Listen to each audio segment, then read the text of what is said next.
আসসালামু আলাইকুম বন্ধুরা, কেমন আছেন সবাই? দেশ এবং দেশের বাইরে যে যেখান থেকে এই মুহূর্তে আমাদের আজকের এই প্রোগ্রামটি দেখতেছেন সকলকে স্বাগত জানাচ্ছি।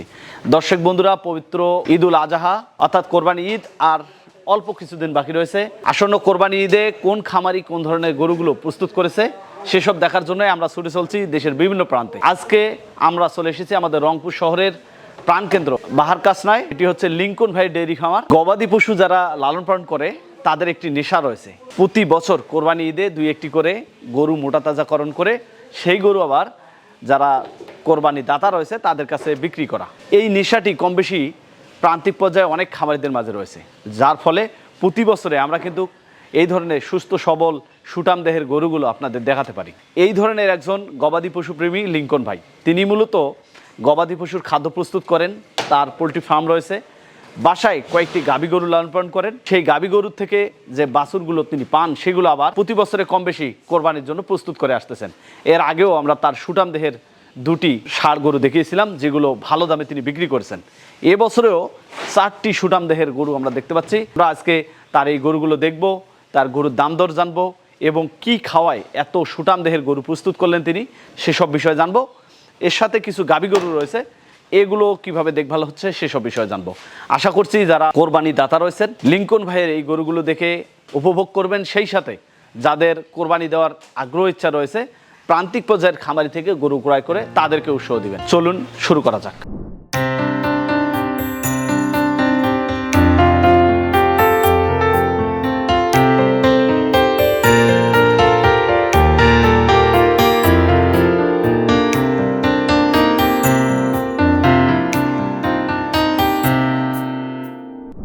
আসসালামু আলাইকুম।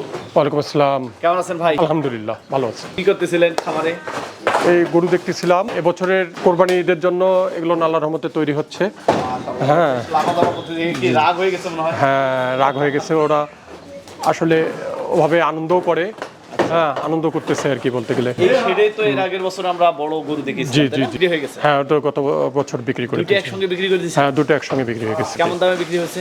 ওটা দুটোই 12 লক্ষ টাকা বিক্রি করছি। মাশাআল্লাহ।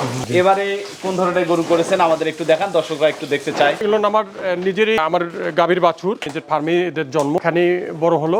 আশা করতেছি আর কি আমরা এখান থেকেই ইনশাল্লাহ বছরের কোরবানি বিক্রি করবো আর কি আশাবাদী। আমার এবার বিক্রি উপযোগী 4টা হয়ে গেছে অলরেডি। হ্যাঁ, 4টা। এটা কোন জাতের ছিল? এটা ছিল আপনার দেশি গরুর পেটে আর কি, এটা ফ্রিজিয়ান দেওয়া ছিল, যার কারণে এটা দেশির সঙ্গে ফ্রিজিয়ানের ক্রস আর কি। কিন্তু শাহিওয়ালের মতো দেখা যে শাহিওয়ালের মতো দেখা যাচ্ছে। হ্যাঁ, যেহেতু মাটা শাহিওয়াল ছিল। কে তো বাইর করা হয়নি কখনো মনে হয় না, এগুলোকে কখনোই বের করা হয়নি, ওরা জন্মের পর থেকে এভাবেই আর কি এই পরিবেশে আছে। বাইর করলে তো অত্যন্ত লাফাচাপা। হ্যাঁ, অত্যন্ত লাফাচাপা করবে। ওয়েট কখনো মাপছেন বা আন্দাজ করা যাচ্ছে? হ্যাঁ, আন্দাজ করা যাচ্ছে, যেহেতু ওকে বের করতে পারি না, সেহেতু তো স্কুলে নেওয়া সম্ভব নয়। আপনার এই অন্যভাবে যে উপায় আছে, এই কর্নারেরটাকে পাওয়া গেছে 750 কেজির মতো আসতেছে। 750 কেজি এটা আসবে, এটা 850 কেজি 800 কেজির মতো। হ্যাঁ, কি যাচ্ছিল শাহিওয়াল? এটা হচ্ছে দেশির পেটে আর কি, ব্রাহ্মা। ও আচ্ছা, তার মানে আমি যেটা ধারণা করছি এটা শাহিওয়াল না, শাহিওয়াল না, ব্রাহ্মার।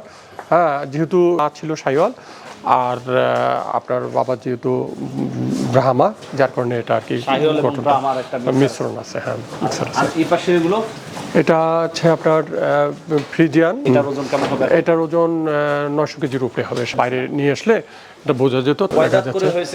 এটা এই দুটো হচ্ছে 6 দাঁত করে। দুজনের বয়স হচ্ছে 3.5 বছর। ওই দুপাশের দুই কর্নারের যে দুজন, ওদের বয়স হচ্ছে 2.5 বছর। 2 দাঁত, রিসেন্ট ওরা দাঁত আসছে আর কি। এই পাশটাতে কি রাখছেন? এই পাশটাতে আমার গাভী গরু, যে দুধের গরু এবং বকনা। মোট কয়টা গরু রয়েছে এখন? এখানে আছে 6টা আছে, 4টা গাভী আর 2টা হচ্ছে বকনা। এভাবেই থাকে। 2টো বকনা আছে ওই সাইডে। হ্যাঁ, দুধের বাছুর আর কি। ভাই গাভী কি এখন দুধ দিচ্ছে? জি, গাভী দুধ দিচ্ছে। কয়টা গাভী দুধ পাচ্ছেন? আমি 3টা গাভীর দুধ পাচ্ছি। এগুলোর দাম রাখছেন? কোনটার কেমন দাম? পাশে দাঁড়াইছি, এটা 2.5 থেকে 3 লক্ষ টাকা আর কি আশা করতেছি। যেহেতু আপনি প্রান্তিক পর্যায়ে আসছেন এবং রংপুর কেন্দ্রিক বাজারটা, জি, রংপুর কেন্দ্রিক বাজার, যেটা আমরা দেখতে পাচ্ছি, আশা করতেছি 5 থেকে 6 লক্ষ টাকা দাম হবে। 5 থেকে 6 লক্ষ টাকা।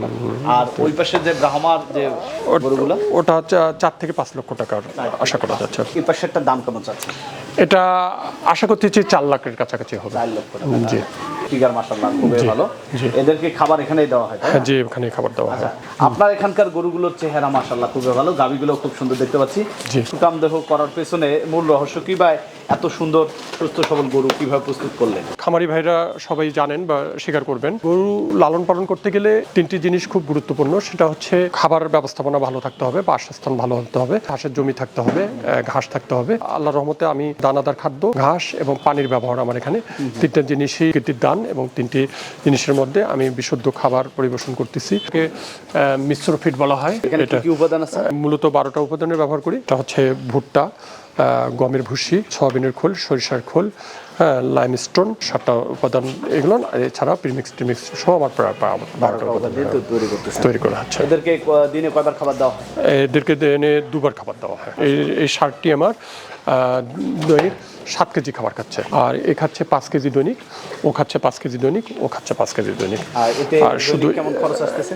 সব মিলে আর কি 400 টাকা আসতেছে। এই খাবারটার সবচেয়ে বড় বৈশিষ্ট্য হচ্ছে যে এই খাবারটা এত বেশি বিশুদ্ধ এবং সুস্বাদু। গরুরা এমনভাবে এই খাবারটাকে চেটে পুটে খায়, ওর চাহিদা মতো খাবারটা ওকে দিতে পারেন বা খাবার খাওয়াতে পারেন, পর্যাপ্ত পরিমাণ খাবে এবং খাবারটা গ্রহণ করতে পারবে, এবং বিশুদ্ধ খাবার খেলে পরিবর্তন অবধারিত।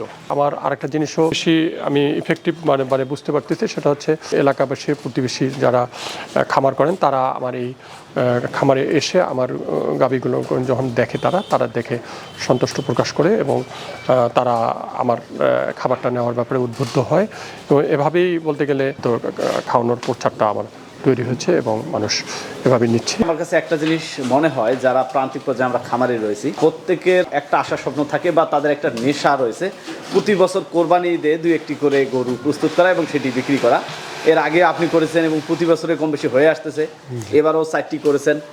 এবারেরগুলো কি উদ্দেশ্যে এইভাবে এত সুঠাম দেহের করা, বা এগুলো করে এটা নিয়ে কি আশা স্বপ্ন দেখতেছেন, এসব বিষয় যদি একটু বলেন। হ্যাঁ, আপনি ঠিকই বলেছেন, আমাদের কাছে এটা একটা নেশায় পরিণত হয়েছে। প্রতি বছরই মনে হয় যে না, কমপক্ষে 2টি গরু ঊর্ধ্বে যতটুকু বেশি করা যায় একটা নেশা বলতে গেলে, এবং এটা আমাদের তো দায়িত্বের মধ্যেও পড়ে অনেকটা। কারণ হচ্ছে আমাদের তো কোরবানি ঈদে একটা চাহিদা থাকে, তো অবশ্যই আমরা তো তৈরি করব।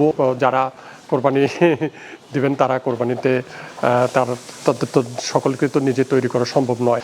এখানে শুধু শখ নয়, নেশা নয়, এর সঙ্গে আর্থিক একটা ব্যাপার সম্পৃক্ত আছে। তৈরিকৃত পশুগুলোকে যদি আমরা ভালো মূল্যে বাজারজাত করতে পারি, তাহলে এটা সব দিক দিয়ে ভালো হবে। আমরা আশা করি আপনার এই চ্যানেলের মাধ্যমে ন্যায্য মূল্যে যদি আমরা বিক্রি করতে পারি, পরিশ্রমটাকে যদি আমরা ইয়াভাবে সার্থক করতে পারি, তাহলে এভাবেই আমরা যেন প্রতি বছরই 4-5টা 7টা 10টা করে আমরা গরু যেন তৈরি করে দিতে পারি আর কি। এটা আমরা যারা প্রান্তিক পর্যায়ে এই ধরনের খামার করতে চাই বা খামার করার ইচ্ছুক, তারা কোন ধরনের প্রস্তুতি নিয়ে এই ধরনের খামারে আসলে আসলে মোটা তাজাকরণ করেও সেখান থেকে লাভবান হওয়া যেতে পারে, সেসব বিষয়ে যদি একটু বলেন। খামারি ভাইদের মধ্য থেকে যদি কেউ, অথবা আমাদের দেশের বেকার ভাইদের মধ্য থেকে কেউ মোটা তাজাকরণের প্রজেক্ট করতে চান বা মোটা তাজাকরণের জন্য গরু পুষতে চান, তাহলে তাদেরকে যে জিনিসটা খুব বেশি খেয়াল করতে হবে সেটা হচ্ছে যে বাসস্থান।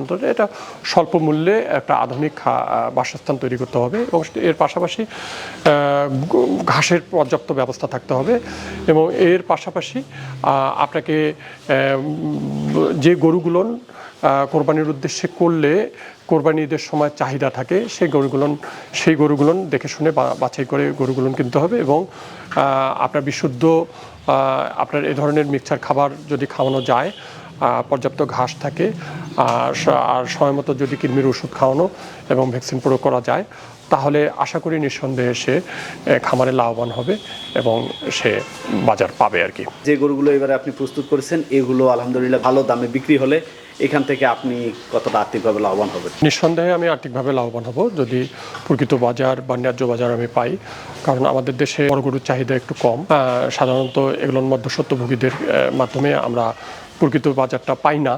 তো আমার চেষ্টা আছে যে আমাদের রংপুরে আমরা এই ধরনের গরু আমরা যে উৎপাদন করি, এটাকে আপনাদের মাধ্যম হয়ে যারা ক্রেতা তাদের কাছে আমরা যেন উপস্থাপন করতে পারি। তাদের সঙ্গে যদি আমাদের একটা সম্পর্ক তৈরি হয়, তারা যদি জানে যে আমরা রংপুরে এই ধরনের গরু তৈরি করি, তাহলে ভবিষ্যৎ আমি যদি নিজেও না করি, তাহলে একটা বাজার তৈরি হবে। এই বাজারে আমার স্থানীয়ভাবে যারা এই গরুগুলো তৈরি করবে তারা উপকৃত হবে। আগামী বছরগুলো থেকে এই ধরনের হ্যাঁ, গরু অবশ্যই থাকবে ইনশাল্লাহ। আমি আশাবাদী আশাবাদী যে এই বাজারগুলো পর্যায়ক্রমে তৈরি হবে, এটা আমার অভিজ্ঞতা এবং বিশ্বাস এবং আস্থা আছে। লিঙ্কন ভাই, অনেক কথা হলো, আপনি ভালো থাকবেন, সুস্থ থাকবেন। আপনি এখানে খাদ্য প্রস্তুত করতেছেন, সুন্দর গরু প্রস্তুত করতেছেন, আগামীতে এই ধারাটি অব্যাহত রাখবেন এই আশাবাদ ব্যক্ত রেখে বিদায় নিচ্ছি। আসসালামু আলাইকুম। ওয়ালাইকুম আসসালাম। আসসালামু আলাইকুম।